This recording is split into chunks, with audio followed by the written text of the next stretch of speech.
I've been extremely loyal and have had your back every step of the way. You even said the statement, "I trust you with my life." I do trust you with my life. Right before Doug came into the picture. The only difference, I trust you with my life with Doug in the picture. You have been the most loyal and faithful son. You had a very strong personal conviction about marriage for many years.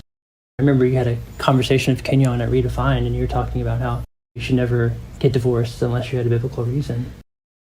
My mother made the decision to marry Doug Weiss.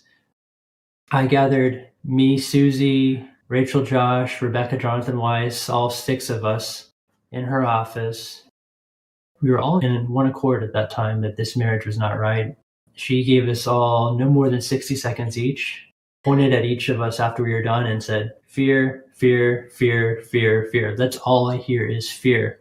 And then she proceeded to rush out the door and flew off to New York with Doug. We had a 3-hour discussion with my mom and Jimmy Evans and Doug and kind of laid everything out on the table as to what our concerns were. I wrote her a beautiful letter also after that meeting to let her know, again, one final plea to Mom, I don't believe this is God's best for you. I urge you not to move forward with this. And that is the reason why I cannot walk you down the aisle. I said, I love you, Mom. You have your free will. And it's between you and God who you marry.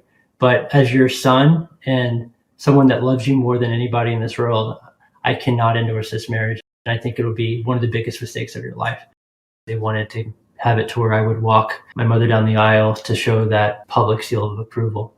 I said, if you move forward with this marriage, Mom, we lose the ability to preach the uncompromised truth of the Word of God, that God is not for divorce. He wants people to reconcile and to get back and restore marriages. It's so sad because of this whole relationship. My mother went on this campaign with different podcasters and different guests on the show.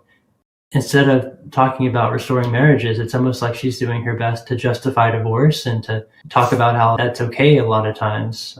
It's just sad that that's now the narrative that she's pushing.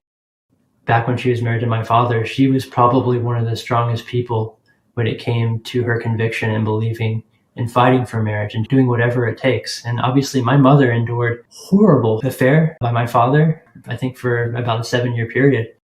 She had every right to leave the marriage, in that case biblically, because of the adultery. And she made the decision to fight for her marriage. And that was so honorable. And obviously God blessed her many times over for that decision. It's sad to see how she's changed her stance on that. My mother is obviously now a totally different person.